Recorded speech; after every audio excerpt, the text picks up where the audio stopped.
Assalamualaikum warahmatullahi wabarakatuh. Hai, nama aku Widya Ayu Pitaloka. Aku Yoga Setiawan. Dan aku Tania Rizky Wulan Anggraini. Kami akan menjelaskan materi tentang ijaroh. Penasaran? Simak video kami berikut ini. Dimulai dari pengertian ijaroh. Al-ijaroh berasal dari kata al-ajru yang berarti ganti. Dalam bahasa Arab, al-ijaroh diartikan sebagai suatu jenis akad untuk mengambil manfaat dengan jalan penggantian sejumlah uang.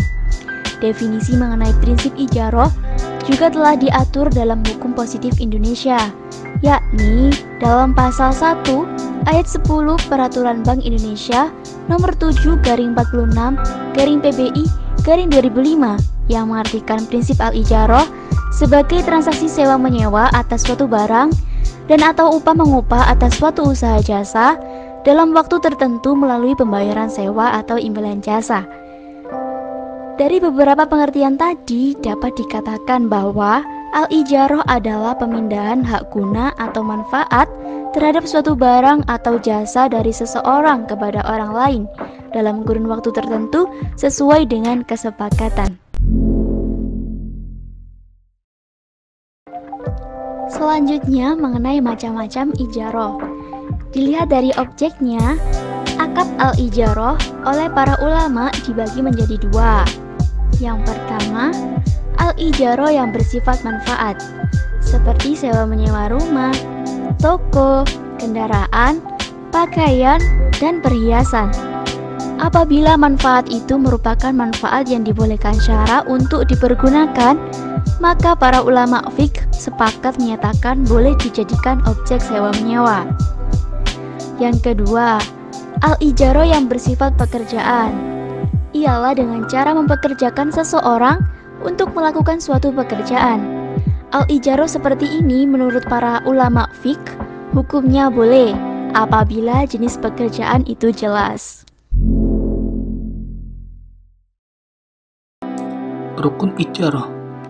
Menurut ulama Hanafiyah, rukun ijaroh itu hanya satu, yaitu ijab atau ungkapan menyewa dan qabul atau bersetuju terhadap sewa menyewa.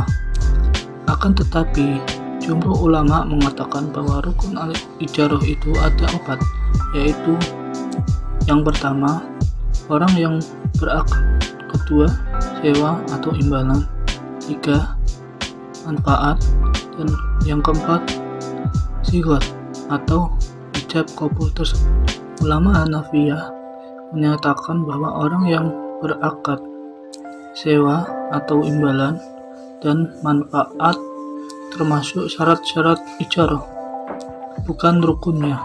Hal itu mewujudkan bahwa jika salah satu dari beberapa rukun sewa menyewa atau ijaroh tersebut tidak terpenuhi, maka akad sewa menyewa dikategorikan tidak sah, sebab ketentuan dalam rukun sewa menyewa di atas bersifat kumulatif atau gabungan dan bukan alternatif.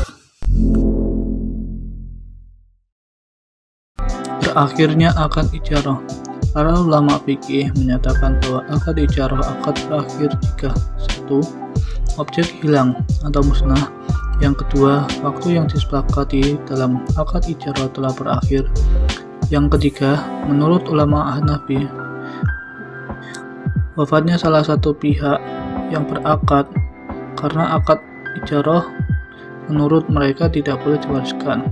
Sedangkan menurut jumhur ulama, akad ijaroh tidak batal jika diwariskan karena memiliki manfaat.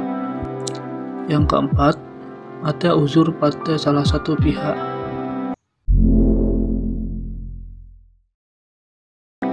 Perbedaan al-ijaroh dengan bunga. Dipandang dari hukum Islam, tampaknya pembayaran sewa tidaklah bertentangan dengan etika ekonomi Islam karena adanya perbedaan besar antara sewa dan bunga.